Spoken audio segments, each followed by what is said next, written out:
Selanjutnya di sini aku mau bacain sebuah buku yang mengajarkan kita untuk disiplin dalam kegiatan sehari-hari, membentuk kebiasaan baik dan membuang kebiasaan buruk.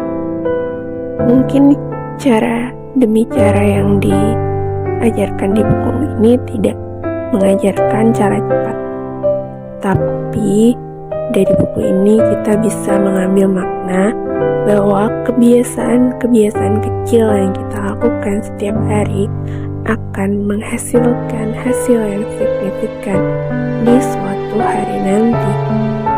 Dan apabila kita mengambil kebiasaan-kebiasaan buruk, maka itu juga akan mempengaruhi kehidupan kita pada suatu saat nanti, yaitu kebiasaan buruk itu akan terakumulasi menjadi hal yang tidak baik dan bumerang untuk suatu saat nanti.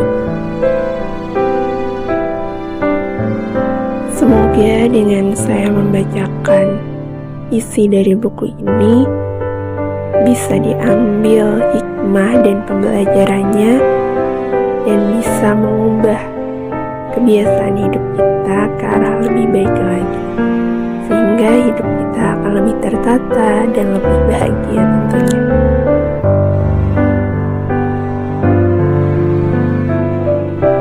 Pelajaran hidup mengajarkan kita untuk lebih berhati-hati, lebih berpikir dua kali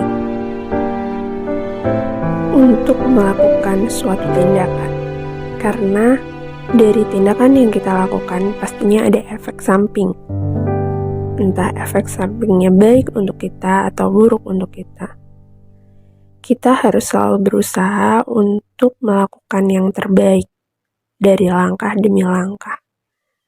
Itu tidak mudah memang, makanya kita mencoba untuk sedikit demi sedikit tapi konsisten. Daripada banyak, tapi pada akhirnya nanti kita berhenti di tengah jalan. Konsistenan membutuhkan energi, membutuhkan kemauan yang ekstra.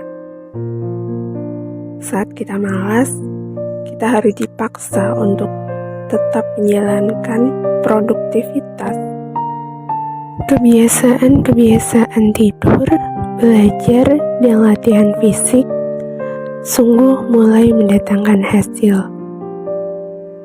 Tantangan itu adalah cedera dalam olahraga.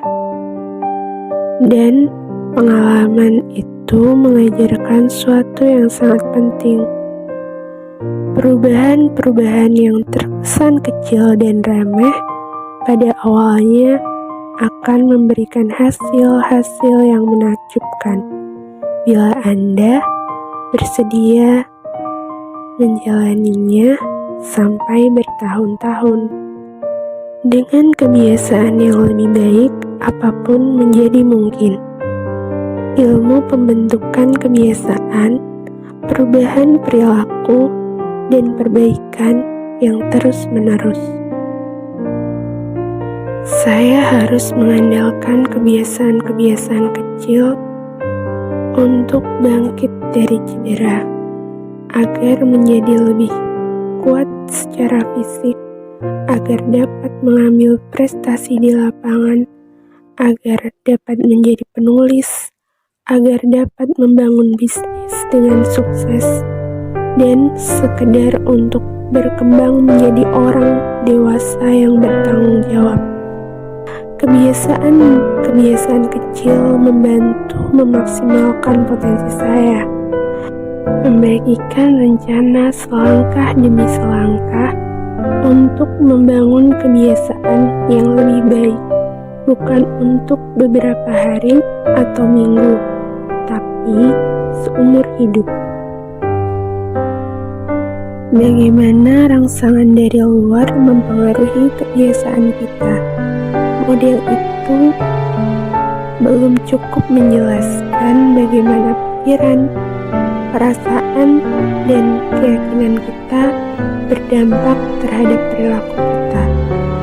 Kondisi-kondisi internal, suasana hati, dan emosi juga penting. Dalam dasawarsa, lalu ilmuwan mulai menemukan hubungan antara pikiran, perasaan, dan perilaku kita.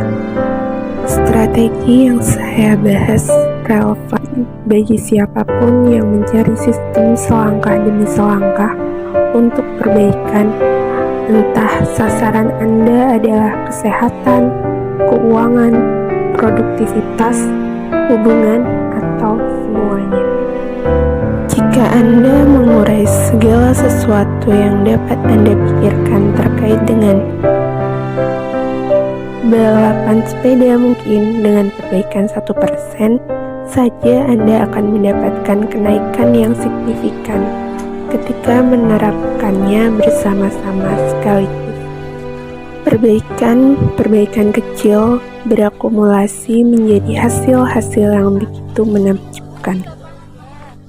Mengapa perubahan kecil menghasilkan perbedaan besar? Sementara itu, perbaikan 1% suatu tak terlalu berasa. Kadang malah tak terlihat. Padahal perbaikan itu dapat jauh lebih bermakna, terutama dalam jangka panjang. Kebiasaan adalah bunga majemuk dalam perbaikan diri. Sama halnya dengan uang yang menjadi berlipat-lipat karena bunga majemuk. Pengaruh kebiasaan menjadi berlipat-lipat sewaktu Anda mengulang kebiasaan itu. Jika Anda pergi ke sasana kebugaran 3 hari berturut-turut, bentuk tubuh Anda belum berubah. Jika Anda belajar bahasa Mandarin selama 4 jam malam ini, Anda belum berhasil. Anda belum berhasil menguasai bahasa itu. Kita melakukan sejumlah perubahan, tapi hasilnya tidak pernah langsung terlihat. Jadi, kita mudah kembali ke rutinitas semula.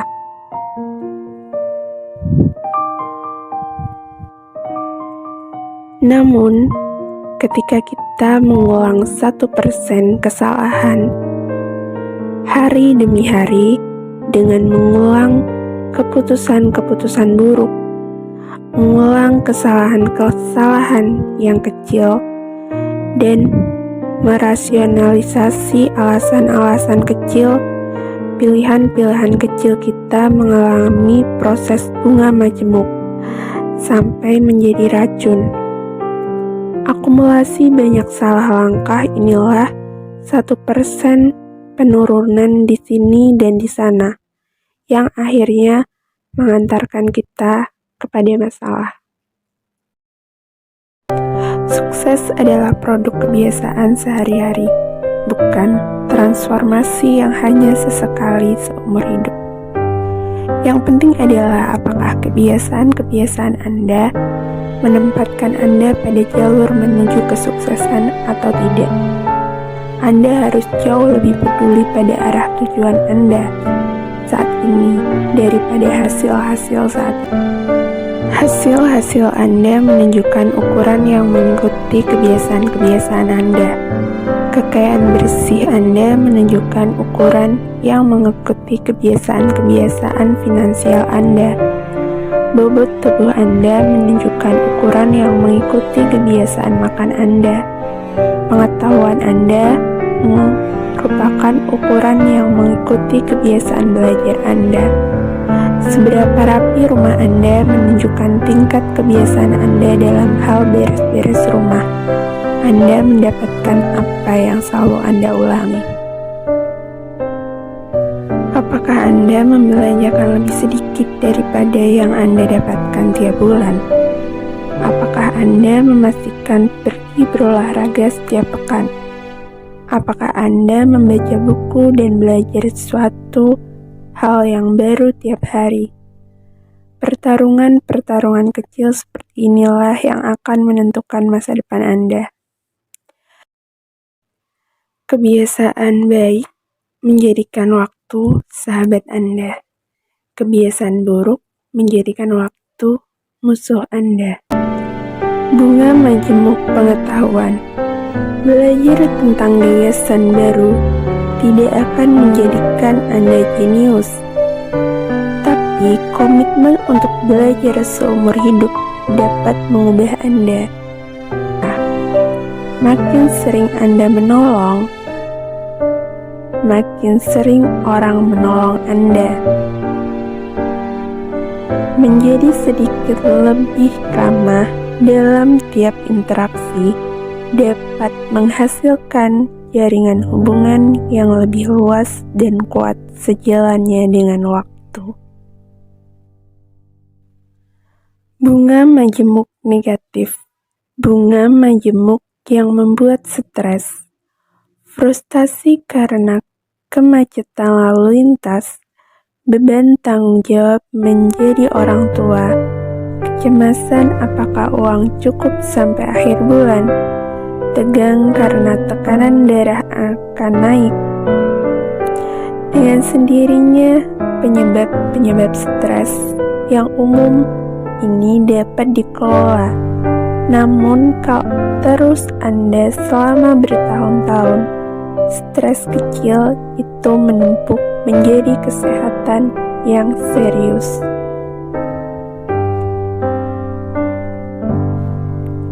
Bunga majemuk pikiran buruk. Makin sering Anda memandang diri Anda tidak berharga, bodoh, atau jelek, makin kuat kecenderungan Anda untuk memandang hidup Anda dengan cara begitu. Anda terperangkap dalam lingkaran setan pikiran. Hal yang sama terjadi pada bagaimana pikiran Anda tentang orang lain. Begitu terjerumus ke dalam kebiasaan memandang orang sebagai marah, licik, atau egois, Anda merasa orang seperti ini ada di mana-mana.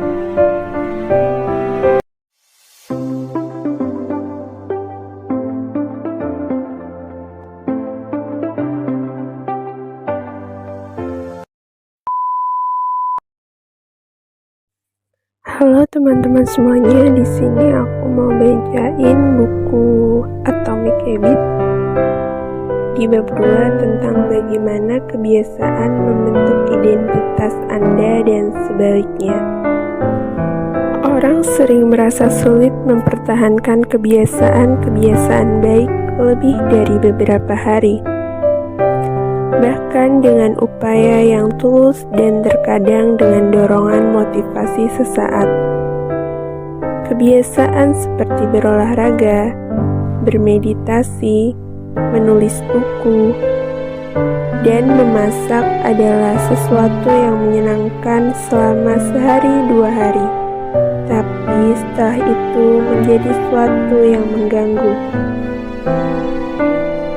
Meskipun kita benar-benar menginginkan kebiasaan tidak sehat seperti mengkonsumsi junk food, terlalu lama menonton televisi atau main ponsel, duduk melamun dan merokok, bisa terasa mustahil dihilangkan. Mengubah kebiasaan menjadi sulit karena dua alasan.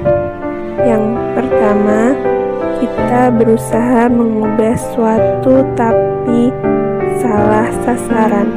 Dan kedua, kita berusaha mengubah kebiasaan dengan cara yang keliru. 3 lapisan perubahan perilaku.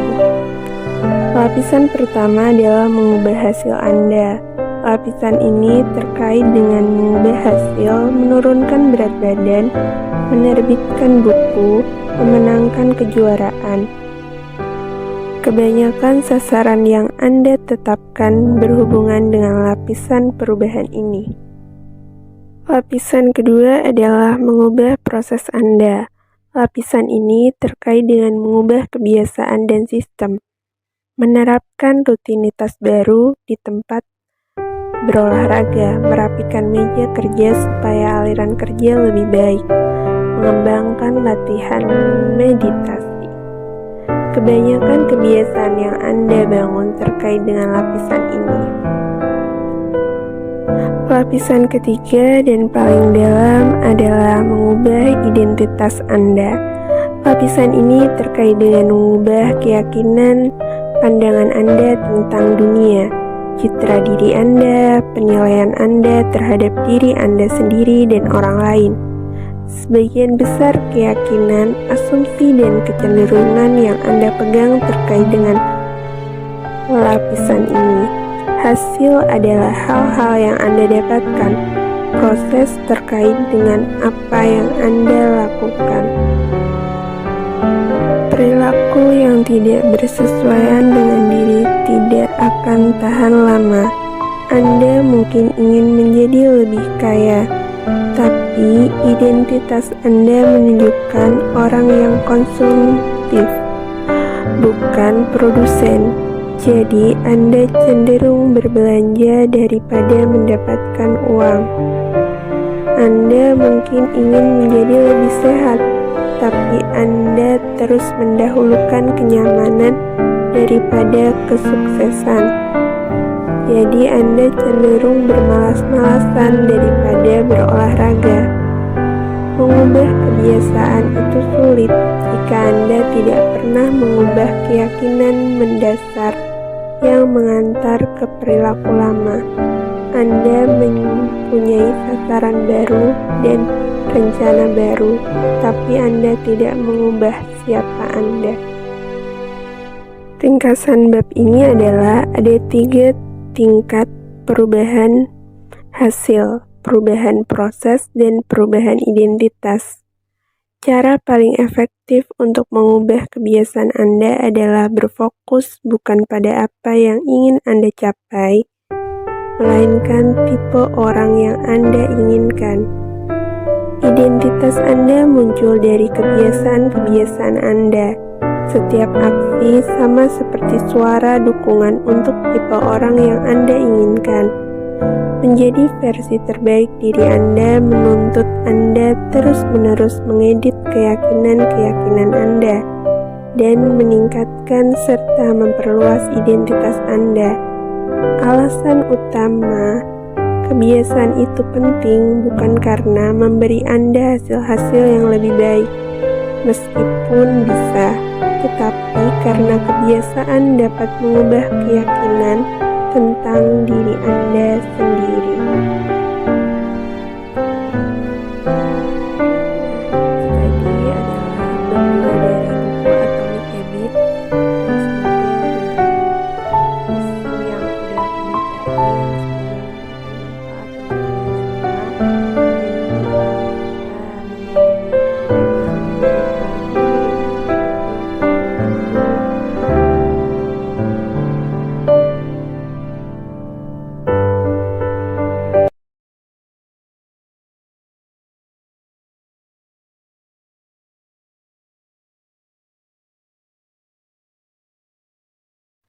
Halo semuanya, di sini aku mau bacain buku Atomic Habits untuk bab 3 sampai dengan selesai.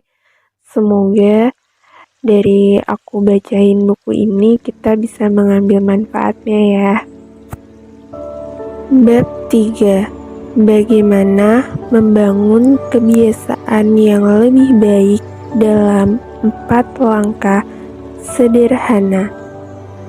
Kebiasaan adalah perilaku yang diulang cukup sering sampai menjadi otomatis.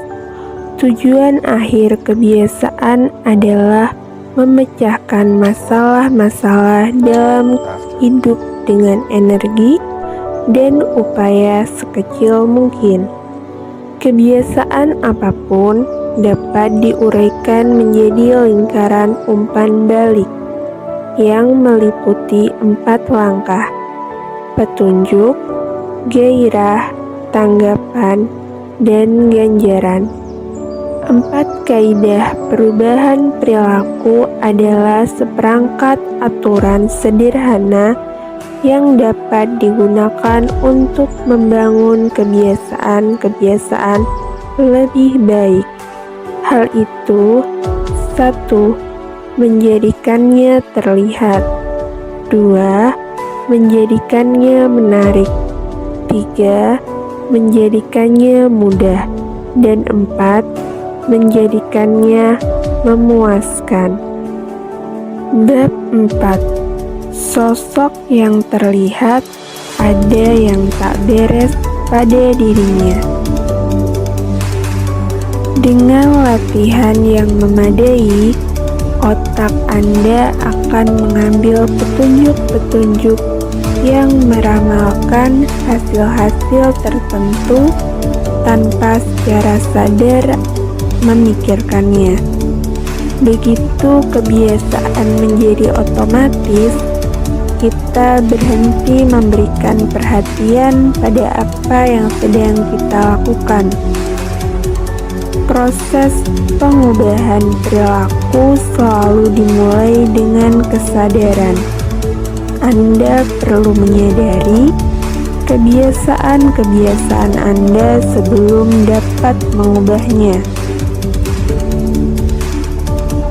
Menunjuk dan mengumumkan meningkatkan kesadaran Anda dari kebiasaan di bawah sadar ke tingkat lebih sadar dengan mengumumkan aksi-aksi Anda. Kartu nilai untuk kebiasaan adalah latihan sederhana untuk menjadi lebih sadar tentang perilaku Anda. Bab 5. Cara terbaik untuk memulai kebiasaan baru. Kaidah pertama, perubahan perilaku adalah menjadikannya terlihat. Dua petunjuk paling umum adalah waktu dan lokasi. Membuat niat implementasi untuk strategi yang dapat digunakan untuk memasangkan kebiasaan baru dengan waktu dan lokasi tertentu. Rumus niat implementasi adalah aku akan perilaku pada waktu di lokasi. Menumpuk kebiasaan adalah strategi yang dapat digunakan untuk memasangkan kebiasaan baru dengan kebiasaan yang sudah ada. Rumus menumpuk kebiasaan adalah setelah kebiasaan sekarang, aku akan kebiasaan baru. Bab 6. Motivasi dinilai terlalu tinggi, lingkungan sering lebih penting. Sejalan dengan waktu, perubahan-perubahan kecil dalam konteks dapat mengantar ke perubahan-perubahan besar dalam perilaku. Setiap kebiasaan dimulai dengan petunjuk. Kita lebih mungkin melihat petunjuk yang menonjol. Buatlah petunjuk-petunjuk untuk kebiasaan-kebiasaan baik yang menonjol di lingkungan Anda. Secara bertahap, kebiasaan-kebiasaan Anda menjadi terhubung tidak dengan pemicu tunggal, tapi dengan konteks keseluruhan yang meliputi suatu perilaku. Konteks menjadi petunjuk. Lebih mudah membangun kebiasaan baru di lingkungan baru karena Anda tidak bekerja melawan petunjuk-petunjuk lama. Bab 7. Rahasia pengendalian diri. Kebalikan hukum pertama, perubahan perilaku adalah menjadikannya tak terlihat. Begitu suatu kebiasaan terbentuk, mustahil Anda melupakannya. Orang yang terkesan memiliki kendali diri cenderung menghabiskan lebih sedikit waktu dalam situasi-situasi yang menggoda, lebih mudah menghindari godaan daripada melawannya. Salah satu cara paling praktis untuk menghilangkan kebiasaan buruk adalah mengurangi perjumpaan dengan petunjuk yang menyebabkannya. Kendali diri adalah strategi jangka pendek, bukan jangka panjang. Bab 8. Bagaimana menjadikan kebiasaan tidak dapat ditolak. Kaidah kedua perubahan perilaku adalah menjadikannya menarik. Makin menarik suatu kesempatan, makin besar peluangnya untuk menjadi kebiasaan. Kebiasaan adalah lingkaran umpan balik yang digerakkan oleh dopamin. Ketika kadar dopamin meningkat, begitu pula motivasi kita untuk beraksi. Antisipasi terhadap ganjaran, bukan pemenuhannya, yang membuat kita melakukan aksi. Makin besar antisipasi, makin besar lonjakan dopamin yang terjadi. Paket godaan adalah satu cara untuk menjadikan kebiasaan Anda lebih menarik. Strategi ini adalah memasangkan aksi yang Anda inginkan dengan sebuah aksi yang Anda butuhkan. Bab 9. Peran keluarga dan teman dalam membentuk kebiasaan. Kultur tempat kita tinggal menentukan perilaku-perilaku mana yang menarik bagi kita. Kita cenderung mengambil kebiasaan yang dipuji dan diterima oleh kultur kita karena kita memiliki hasrat yang kuat untuk menyesuaikan diri dan menjadi bagian dari kelompok. Kita cenderung meniru kebiasaan 3 kelompok sosial yang akrab: keluarga dan teman, orang banyak, kelompok, dan orang berkuasa yang memiliki status. Dan salah satu hal yang paling efektif untuk dilakukan guna membangun kebiasaan yang lebih baik adalah bergabung dengan kultur tempat. 1. Perilaku yang Anda inginkan dianggap normal. Dan 2. Anda sudah memiliki sesuatu yang juga dimiliki oleh sesama anggota kelompok. Perilaku normal kelompok seringkali lebih kuat daripada perilaku yang diinginkan secara individu.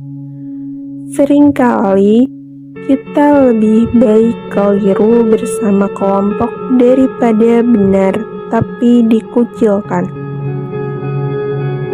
Jika suatu perilaku dapat membuat kita disetujui, dihormati, dan dipuji, kita merasa perilaku itu menarik. Bab 10. Bagaimana menemukan dan mengoreksi penyebab kebiasaan buruk Anda. Kebalikan hukum kedua, perubahan perilaku adalah menjadikannya tidak menarik. Setiap perilaku memiliki gairah tingkat permukaan dan motif dasar yang lebih dalam.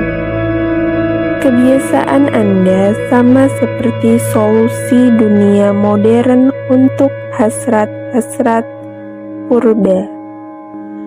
Penyebab kebiasaan-kebiasaan Anda sesungguhnya adalah prediksi yang mendahului kebiasaan itu.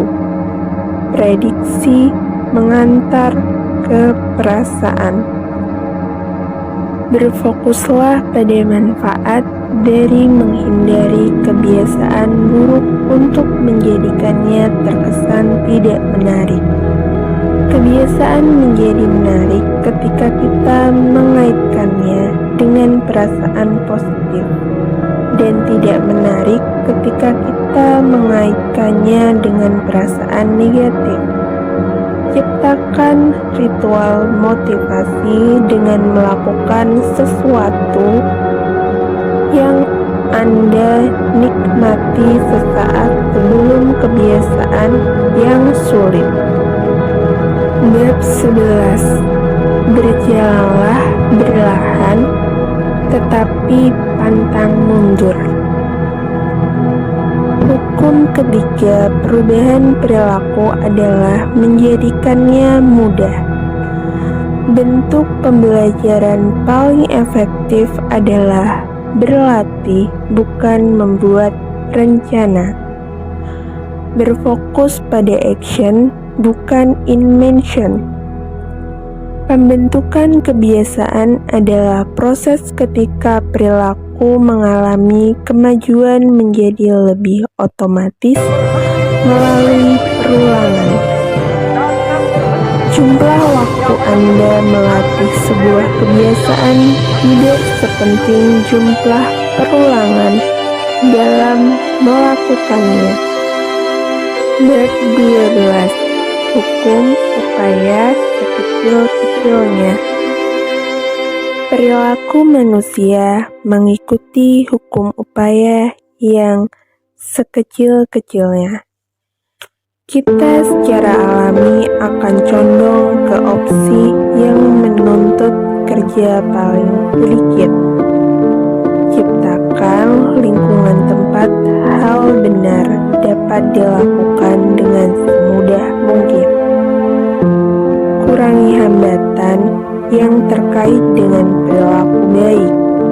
Ketika hambatan lebih sedikit, kebiasaan menjadi mudah. Tingkatan hambatan yang terkait dengan perilaku buruk. Ketika hambatan tinggi, kebiasaan menjadi sulit. Menyiapkan lingkungan Anda agar aksi yang mendatang lebih mudah. Bab 13. Bagaimana menghentikan kebiasaan menunda menggunakan aturan 2 menit. Kebiasaan dapat diselesaikan dalam beberapa detik, tapi terus berdampak pada perilaku Anda selama beberapa menit atau jam setelahnya. Banyak kebiasaan terjadi pada momen yang menentukan pilihan yang sama, seperti jalan yang bercabang, dan entah mengirim Anda ke arah yang produktif atau tidak produktif. Aturan 2 menit mengatakan, ketika memulai kebiasaan baru, pelaksanaannya harus kurang dari 2 menit. Makin sering Anda meritualkan awal suatu proses, makin besar peluang Anda untuk masuk ke fokus lebih dalam yang diperlukan untuk hal-hal besar. Jadikan standar sebelum dioptimalkan. Anda tidak dapat meningkatkan kebiasaan yang belum ada. Bab 14. Bagaimana menjadikan kebiasaan baik tak terhindarkan dan kebiasaan buruk mustahil. Kebalikan hukum ketiga perubahan perilaku adalah menjadikannya sulit. Alat penjaga komitmen adalah pilihan pada masa sekarang yang mengunci perilaku lebih baik di masa mendatang. Cara terbaik untuk mengunci perilaku di masa mendatang adalah mengotomatiskan kebiasaan-kebiasaan Anda. Pilihan satu kali seperti membeli kasur yang lebih bermutu atau mendaftar ke program tabungan otomatis adalah aksi tunggal yang mengotomatiskan kebiasaan-kebiasaan di masa mendatang dan meningkatkan ganjaran sejalan dengan waktu.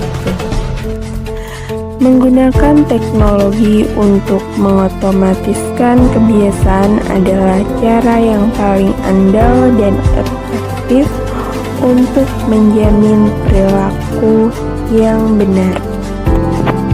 Bab 15. Aturan tertinggi untuk mengubah perilaku.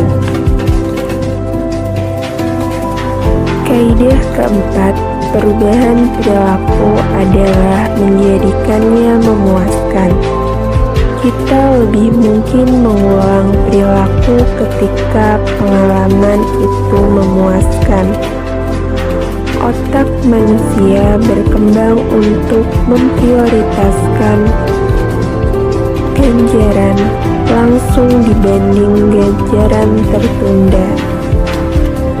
Aturan tertinggi perubahan perilaku yang mendapat ganjaran langsung cenderung diulang, yang menghasilkan hukuman langsung cenderung dihindari. Agar kebiasaan melekat, Anda perlu merasakan kesuksesan langsung. Bahkan, meskipun kesuksesan itu kecil. 3 hukum pertama perubahan perilaku. Menjadikannya nyata, menjadikannya menarik, dan menjadikannya mudah. Memperbesar peluang perilaku akan dilakukan saat ini. Hukum keempat, perubahan perilaku menjadikannya memuaskan. Meningkatkan peluang perilaku diulang di masa mendatang. Bab 16. Bagaimana mempertahankan kebiasaan baik sehari-hari? Salah satu perasaan yang paling memuaskan adalah perasaan bahwa kita mengalami kemajuan. Memantau kebiasaan adalah cara sederhana untuk mengukur apakah Anda melakukan kebiasaan. Misalnya membuat tanda silang pada kalender. Memantau kebiasaan dan bentuk pengukuran visual lain dapat menjadikan kebiasaan Anda memuaskan dengan menyediakan bukti yang jelas tentang kemajuan Anda. Jangan memutus rantai, cobalah memperhatikan rangkaian kebiasaan tetap berjalan. Jangan pernah membolos atau mangkir 2 kali. Kalau Anda mangkir pada suatu hari, cobalah kembali ke jalan yang benar secepat mungkin. Hanya karena Anda dapat mengukur suatu tidak berarti ukuran adalah yang paling penting. Bab 17. Bagaimana mitra akuntabilitas dapat mengubah segalanya? Kebalikan hukum keempat, perubahan perilaku adalah menjadikannya mengecewakan. Kita lebih mustahil mengulang kebiasaan buruk kalau kebiasaan itu meyakinkan atau mengecewakan. Mitra akuntabilitas dapat menciptakan kerugian langsung atas kemangkiran kita. kita sangat peduli terhadap pandangan orang lain tentang kita. Jadi, kita tidak ingin orang lain berpandangan buruk tentang kita. Kontrak kebiasaan dapat dipakai untuk menambahkan biaya sosial pada perilaku manapun. Kontrak itu membuat kita harus mengeluarkan uang karena melanggar janji di depan umum dan ingin menyakitkan. Tahu ada orang yang mengawasi Anda dapat menjadi motivator yang manjur. Bab 18. Kebenaran tentang bakat ketika gen penting dan kapan menjadi tidak penting. Rahasia memaksimalkan peluang sukses Anda adalah memilih arena kompetisi yang tepat. Ambil kebiasaan yang tepat, maka kemajuan menjadi mudah. Ambil kebiasaan yang keliru, maka hidup menjadi sulit. Gen tidak dapat diubah dengan mudah, yang berarti gen menyediakan keunggulan yang besar dalam lingkungan yang menguntungkan dan kekurangan yang serius dalam lingkungan yang tidak mendukung. Kebiasaan menjadi lebih mudah ketika selaras dengan kemampuan alami. Pilihlah kebiasaan yang paling sesuai dengan Anda. Bermainlah di area yang memaksimalkan kekuatan Anda. Jika arena seperti itu tidak ada, ciptakanlah. Gen tidak meniadakan keharusan bekerja keras. Gen menjadikannya jelas. Gen menunjukkan apa yang harus kita lakukan secara maksimal. Aturan Goldilocks. Bagaimana tetap termotivasi dalam hidup dan pekerjaan. Aturan Goldilocks mengatakan bahwa manusia mengalami motivasi puncak ketika mengerjakan tugas yang tepat berada di batas kemampuan mereka saat itu. Ancaman terbesar dari kesuksesan bukanlah kegagalan, melainkan kebosanan. Ketika kebiasaan menjadi rutin, yang dikerjakan menjadi kurang menarik dan kurang mendapatkan kepuasan, artinya kita merasa bosan. Siapapun dapat bekerja keras ketika merasa termotivasi. Kemampuan untuk terus berusaha meskipun hal itu tidak menggairahkan adalah hal yang menjadikan orang berbeda. Profesional bertahan pada jadwal yang sudah dibuat. Amatir mencari alasan untuk melewatkannya. Pengorbanan dalam menciptakan kebiasaan baik. Sisi positif kebiasaan adalah kita dapat melakukan sesuatu tanpa berpikir. Sisi negatifnya adalah kita mengabaikan peluang terjadinya kesalahan-kesalahan kecil. Kebiasaan ditambah praktik disengaja sama dengan penguasaan. Refleksi dan peninjauan ulang adalah proses yang memungkinkan Anda tetap menyadari performa Anda sejalan dengan waktu. Makin kencang kita berpegang pada sebuah identitas, makin sulit lagi kita tumbuh.